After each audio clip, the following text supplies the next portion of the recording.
You've been to Occupy Houston. The day you visited Occupy DC. What about the Occupy movement has gotten you want to take a part of it? Was just really addressing things that I think affect everybody. I think the misconception of the Occupy movement is that everybody's unemployed, everybody's lazy, that they don't want to work, and that they're just out there just trying to make trouble, which couldn't be further from the truth. These are people who are concerned about their community. They're concerned about the direction in which this world is leaning towards. They're concerned about the fact that as taxpayers and citizens who vote, that they don't have a part in the political process. You know what I'm saying? And this is things that themes that we've been talking about a long time. The fact that we've been left out of the loop for so long, and I support anybody that's willing to take a stand against bullshit, basically. Specifically when you deal with bullshit on a government level, because it's hard when you decide that you want to take a stand on that level.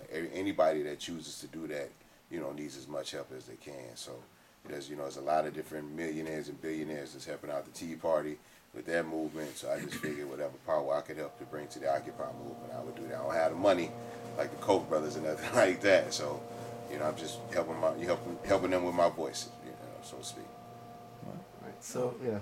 You want to go? Okay, cool, yeah. So as far as, like going back, through your career, what was the most important thing about the Texas hip-hop movement that you felt needed to be voiced, going back to when you started as an MC? And do you feel it's, still being addressed now? Yeah, it was lyricism. It was and always is, to me, lyricism. I think that in America, there's a stigmatism placed on the Southern African American as far as intellect, as far as drive, initiative, talent, all of these type of things.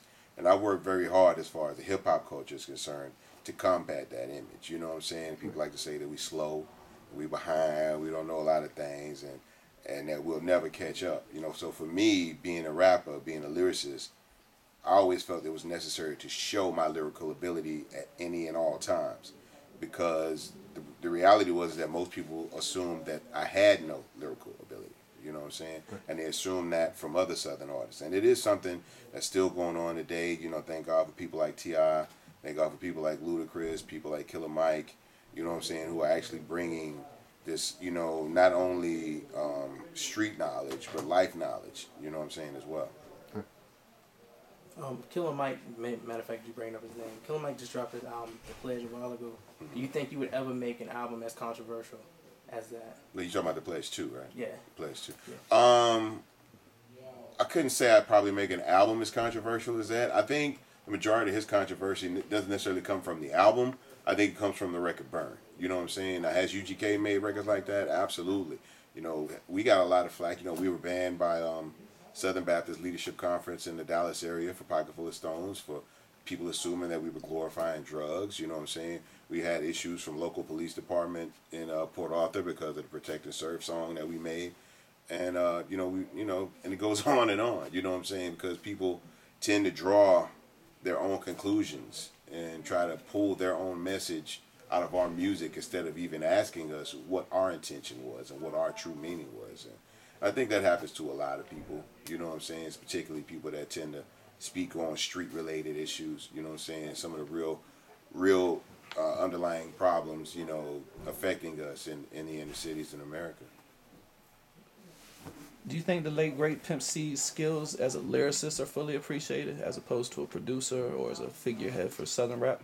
I think his lyrics are more respected than his music. I come to find that, out of maybe every 10 people that love UGK, love Pimp C, maybe only 2 or 3 of them really understood how much he produced, not just for us, but also for other artists around the country.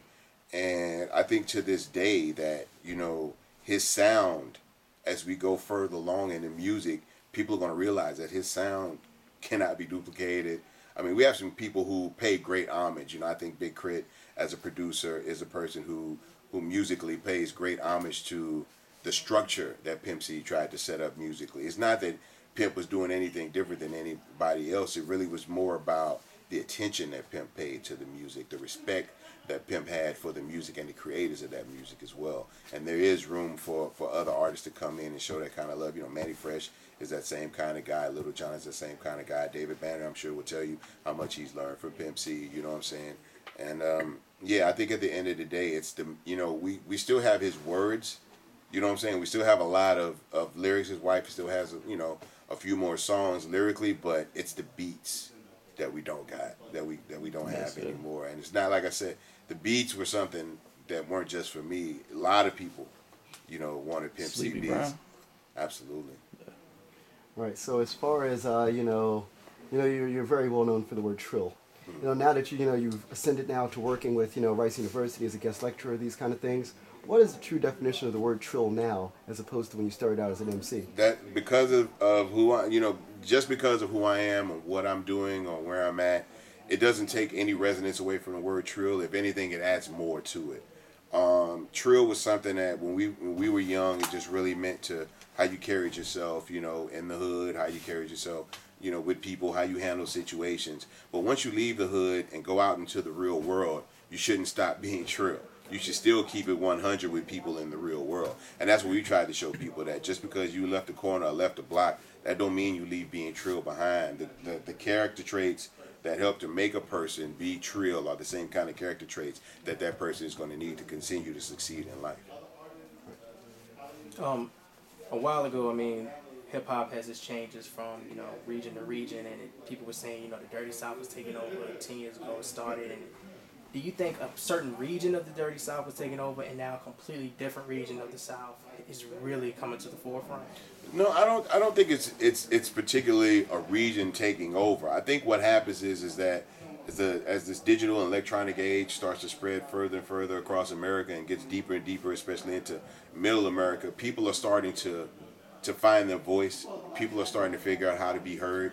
People are starting to figure out how to blow up their favorite artists. Before, if you like somebody, like I had a lot of people that loved UGK, but there wasn't a way for them to go and let people know we love UGK and to support UGK. But now you have Twitter, you have Facebook, you have, all these different shows and, 106 in Park with people voting and stuff like that. That kind of stuff wasn't really available to us in our early days of our career. You know what I'm saying? So the people always loved and always supported UGK, just they weren't able to tell people. And I think that, that was a lot of people's problems. And nowadays, we don't really have that problem anymore. People have more and more opportunities to let people know how they feel about people, whether they like them or they don't like them. And they have more and more opportunities to go out and support and help push and further the career of somebody that they respect and fuck with. What was the musical environment like at DJ Screw's house? It was screw music. That's it. We ain't sit around Screw House and listen to nothing else. When you're in Screw House, first of all, you're not even at Screw's house unless he's making music. Like, you're not just sitting around Screw House chilling. His whole life was on the turntables, making music, making tapes. So that's all that was. So if you're at Screw's house and you're listening to music, then you're listening to him literally on the turntables. It's not like you go to Screw House and play a Screw tape. Like, the demand for Screw music was so high that anytime he was up, awake, he had to be making tapes.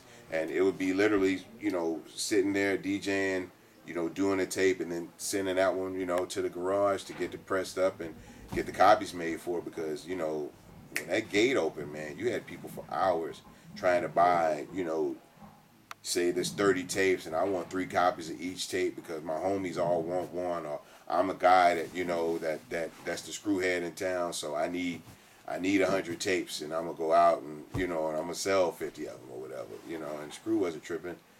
But if you in Screw's house, the music scene in Screw's house was Screw music. But every now and then he would pull you to the side and show you a record, be like, yo, this shit right here, wait till I mix this in. And that would usually be a new SIBO record. I was about to say, he loved the West Coast, didn't he? Yeah, he really loved SIBO. He loved Above the Law. He loved Above the Law. Black Superman was one of the songs that really stood out. Tupac, Outlaws from the West Coast, and I can't remember if his name was KG. I think it was KG. That used to be down with Ice Cube. Yeah, KG. KG, yeah, he was a huge fan of KG. Huge fan. Yeah, definitely. So, as far as you being kind of like someone who offers assistance to young and up and coming artists, what about your career do you think is something that a young and up and coming artist could take and improve their lot in their career? Just go out, socialize, keep it real with people. You know what I'm saying? Don't be afraid to reach out to someone that you like, respect, feel that you could help, or feel could help you. I think, we take ourselves too seriously in hip hop. We should take hip hop seriously. We should take what we do and how we represent it seriously. But we shouldn't take ourselves too seriously. We're only human. You know what I'm saying? So we should all learn how to really communicate and talk and work with each other. Everybody's not gonna get along. You know what I'm saying? But just because I generally don't mess with a person like you, or generally don't like a person like you, doesn't mean I can't respect and work with you. We just probably won't go for that beer afterwards.